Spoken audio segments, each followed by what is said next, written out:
President Trump and the First Lady, along with the Queen and other dignitaries, right there where many of those troops set out to cross the English Channel for the shores of Normandy. In Portsmouth on the English Channel, a remembrance and a celebration. Leaders from 15 nations, those who sent their sons from this port to free Europe, and Chancellor Merkel from Germany there too.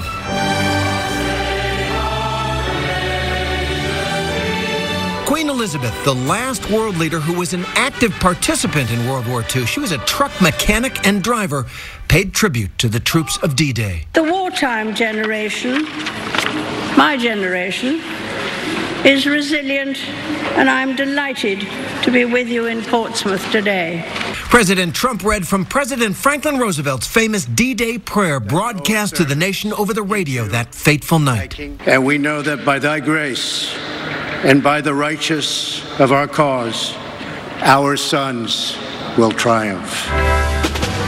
And this remarkable moment, D-Day veterans walk on stage, old men who were heroes in their youth, and all the leaders, the Queen too, rise to honor them.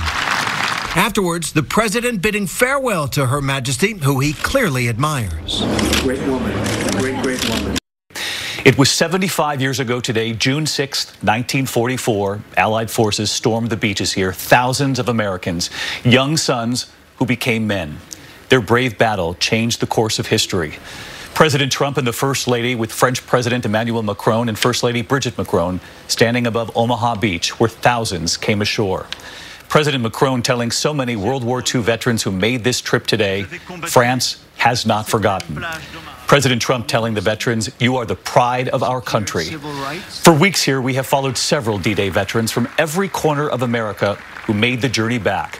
The American World War II veterans who were here on D-Day, returning to the beaches hand in hand, perfect strangers, saying thank you. Thank you. Thank you. Thank you for everything you guys did for your service. Thank you. But today, that gratitude came from world leaders. The President of France, Emmanuel Macron, the First Lady, Brigitte Macron, landing here to thank the Americans, the Allied troops, for liberating France. Greeting President Trump and First Lady Melania Trump, the two world leaders would take to the stage with those World War II veterans. Among them, so many of the veterans we have followed. President Macron walking up to Stand Friday from Pennsylvania. President Trump with Vincent Unger from Florida. Moments later, it was the French president shaking Vinny's hand. President Trump greeting Jack Claiborne from Tennessee. And there was Harold Himmelsbach on the left, based in Yakima, Washington. And when the crowd gathered here, saw the veterans' faces on those big screens, the swelling applause, and then the standing ovation.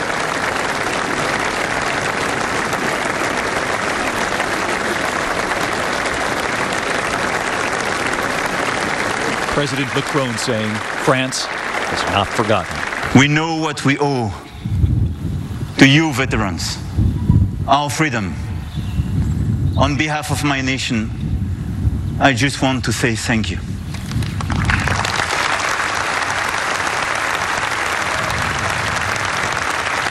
And President Trump, who singled out so many of the World War II heroes on hand, telling them this. You are the pride of our nation. You are the glory of our republic, and we thank you from the bottom of our hearts.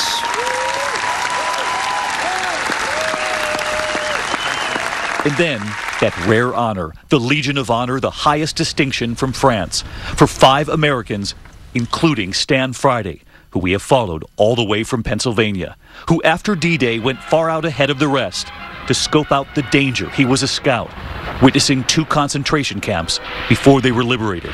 Monsieur Stanley Friday. Stanley Friday, on behalf of the French Republic, Nous vous faisons chevalier. I award you the distinction of Knight of the Legion of Honor.